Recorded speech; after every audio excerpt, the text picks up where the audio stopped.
La sala de la Cámara de Diputados aprobó una resolución en la que solicitan al presidente de la República que ponga en marcha un plan de apoyo integral a los hijos menores de edad de víctimas de violencia intrafamiliar o femicidio.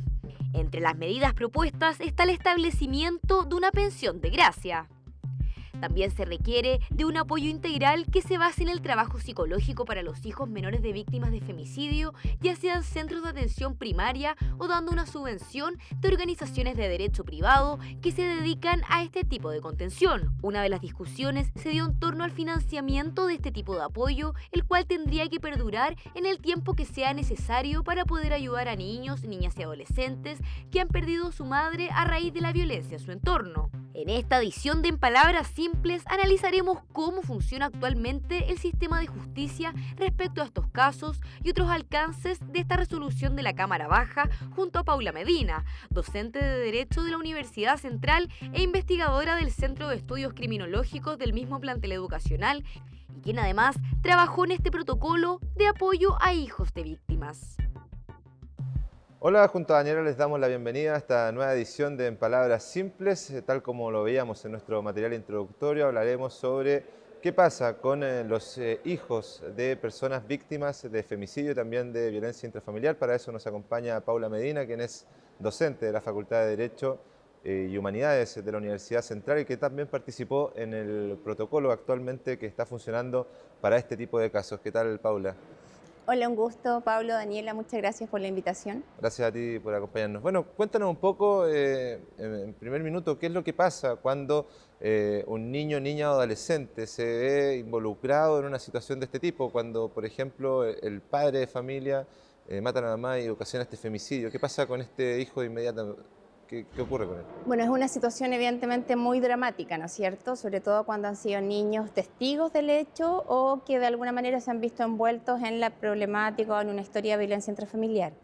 Y lo que tradicionalmente ocurría con estos niños es que además frente al drama, ¿no es cierto?, de una víctima, generalmente quedaban invisibilizados un poco para la política pública en general y particularmente para los centros y la red de asistencia a víctimas.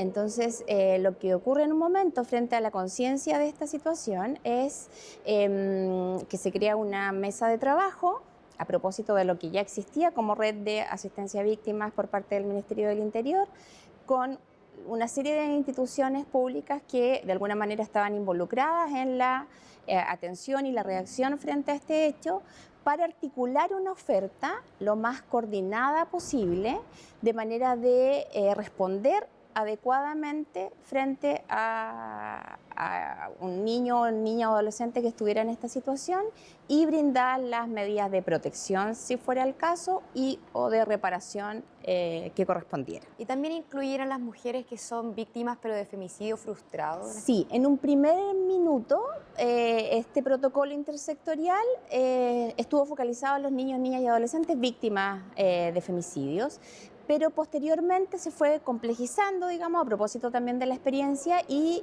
se incorporaron aquellos casos de mujeres que eran víctimas de femicidios frustrados y por lo tanto también muchas veces sufrían lesiones, ¿no es cierto?, y toda la problemática psicosocial adjunta, entonces también se incorporaron a este femicidio, a este circuito, perdón, y también se incorporaron aquellos niños, niñas, adolescentes víctimas de parricidios cometidos por mujeres en contra de su eventual padre. ¿Y el hombre en ese caso también participa dentro de este programa? No, en ese caso el hombre como eventual víctima, ¿no es cierto?, de un parricidio frustrado, por ejemplo, no es parte de los sujetos, ¿no es cierto?, de atención de este circuito. ¿Y eso en lo general ocurre por la tónica en que se dan este tipo de delitos? Normalmente son más hombres que agreden a mujeres versus las mujeres que agreden o también la constante agresión generó alguna situación en particular en la que la mujer fue agresora y se ocurrió este parricidio. Claro, la mayor cantidad de delitos, ¿no es cierto?, de este tipo ocurren justamente en contextos de violencia intrafamiliar y son desde un hombre hacia una mujer, son víctimas mujeres en general. sin perjuicio de lo cual también hay agresiones y homicidios o parricidios en este caso a víctimas hombres. Entonces, dada esa magnitud, digamos que es muy, muy superior en el caso del género femenino, se aboca, digamos, fundamentalmente a las víctimas mujeres y también de alguna manera porque hay una concepción, ¿no es cierto?, detrás de este protocolo intersectorial desde una mirada de lo que se concibe como la violencia de género. Entonces hay una, de alguna manera, una no concepción del hombre como una víctima, ¿ya? Sino que de alguna manera se tiene la premisa de que detrás de esa violencia de la mujer hubo una historia de violencia probablemente masculina, lo que no necesariamente es así en todos los casos, y también podríamos pensar que hay una suerte de discriminación no acogiendo y no brindando alguna atención reparatoria, en este caso a los hombres. Y para explicarle también a la gente, Paula, creemos que es necesario explicar lo que es la Ley 20.066 de violencia intrafamiliar, si nos puedes dar las primeras luces o su historia, cómo partió esto. Entiendo que la primera fue en 1994, pero cada vez se fue modificando, reformando. Así es.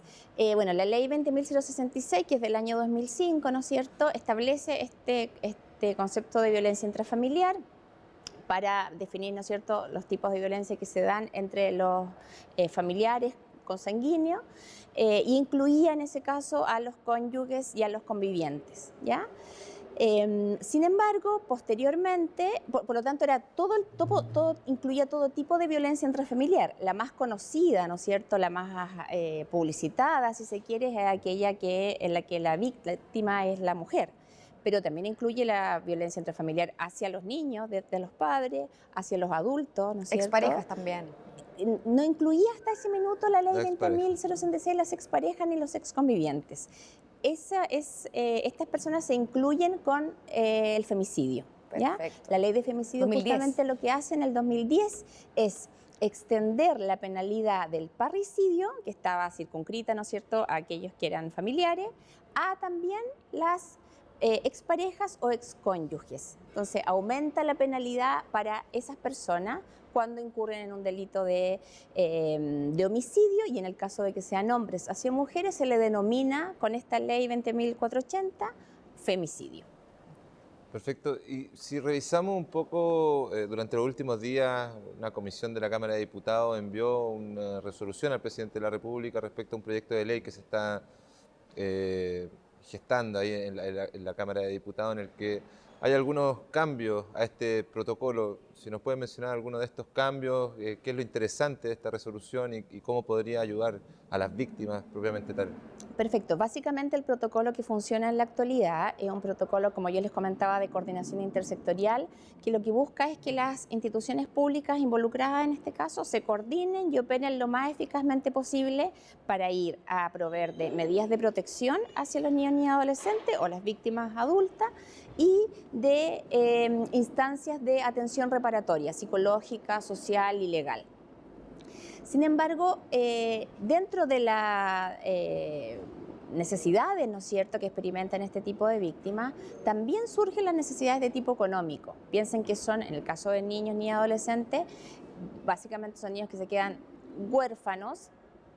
Piensen que un cuarto de los hombres que comete un femicidio contra una mujer se suicida. Entonces a veces los niños pierden a ambos padres, o bien producto de la condena, ¿no es cierto?, su padre está privado de libertad y por lo tanto tampoco tiene. Entonces se genera, aparte de la reorganización familiar y emocional que eso conlleva, un problema económico real, digamos, de quien se hace cargo, ¿no es cierto?, de la manutención de estos niños.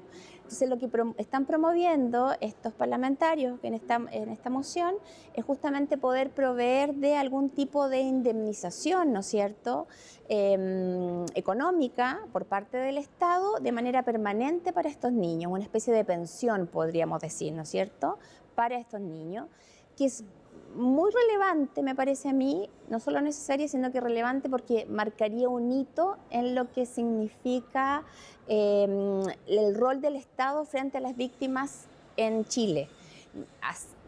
A diferencia de otros países que contemplan dentro de sus políticas de reparación de víctimas la indemnización, ¿no es cierto?, económica, en Chile no tenemos ese tipo de medida. ¿ya? Por lo tanto, esto sería un primer hito respecto a que el Estado se hiciera cargo de compensar económicamente, probablemente con algún filtro, en los casos que fuera más necesario, ¿no es cierto?, previo a algún tipo de requisito, evaluación, etcétera, pero marcaría un hito muy importante. Y en el caso de no haber hijos comunes, pero sí hay, por ejemplo, una madre que es dependiente de su hija que falleció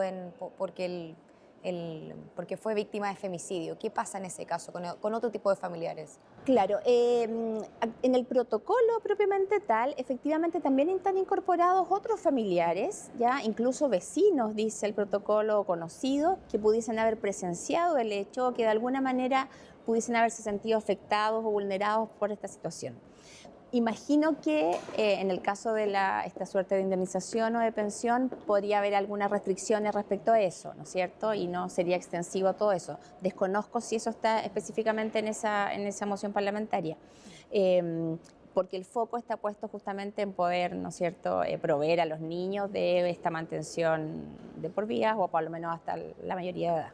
Y respecto del tema de la salud mental, el protocolo actual intersectorial ¿tiene apoyo para las víctimas y cuál sería el cambio también respecto a la resolución enviada durante este último tiempo? Claro, efectivamente el protocolo, uno de sus ejes fuertes es proveer de atención reparatoria, fundamentalmente atención psicológica, ¿no es cierto? Piensen en todos los daños que puede implicar para los niños y adolescentes, tanto en lo más inmediato, ¿no es cierto?, los efectos psicológicos más inmediatos, como eventualmente a largo plazo. Por lo tanto, en los casos más graves es muy importante que esos niños reciban algún tipo de terapia, de orientación al grupo familiar que lo va a acoger, ¿no es cierto?, en términos de cómo manejar esta situación, cómo contar esta historia, cómo liberar de culpas muchas veces a los niños que cargan culpas respecto a los hechos en que se vieron involucrados sus padres, etc. Sin embargo, como toda obra humana, el protocolo tiene algunas deficiencias. Por ejemplo, no puede llegar a no hay centros de víctimas en todas y cada una de las comunas del país. Entonces, las comunas más alejadas, más rurales, no tienen la posibilidad o tendrían que viajar, ¿no es cierto?, a una comuna más grande para poder ser atendidos, ¿ya? Entonces, en ese caso, lo que plantea esta moción es también la posibilidad de que estos recursos económicos puedan estar destinados a proveerse de apoyo psicológico de particulares o de privados, digamos, que pudiesen estar más cercanos dentro de su comuna, una digamos. subvención, una en especie de definitiva, ¿no? subvención. Aparte del apoyo económico, una subvención al apoyo para psicológico. el apoyo terapéutico, digamos. Perfecto. Y plantean también hacer un seguimiento a estos niños que ya de alguna vez son dados de alta, después seguir en qué están, cómo resultó el tratamiento, etc. Mira, bien interesante tu pregunta. Desconozco si esta moción en particular plantea eso, pero claro, lo que se hace hoy día con el protocolo intersectorial es que de alguna manera, como los niños sobre todo, se hacen cargo de una institución, fundamentalmente van o a la parte de la red Sename o a los centros de víctimas del Ministerio del Interior, los CAP. Bueno, esos propios centros y los centros de la red Sename se hacen cargo de ese seguimiento, digamos, ¿ya? En general, en procesos de terapia reparatoria existe un periodo que es mucho más intensivo y después se hace un seguimiento paulatino hasta que se da, entre comillas, de alta a esa persona. Perfecto, Paula. Bueno, se nos acaba el tiempo. Muchas gracias por acompañarnos el día de hoy. Esperemos que este proyecto llegue a ser ley porque es bien positivo el tema del apoyo económico y también este tema del apoyo psicológico que se pueda dar en varios sectores que están bien alejados también de ciudades grandes. Así que esperemos a ver qué pasa. Muchas gracias. Muchas gracias a ustedes. Así es, Paula, me cuelgo las palabras de Pablo. Muchas gracias por acompañarnos en esta edición de Palabras Simples. Y a ustedes, como siempre, los dejo totalmente invitados que nos sintonicen, que vean nuestras notas, nuestros programas que subimos constantemente en www.poderjudicialtv.cl. Que estén muy bien.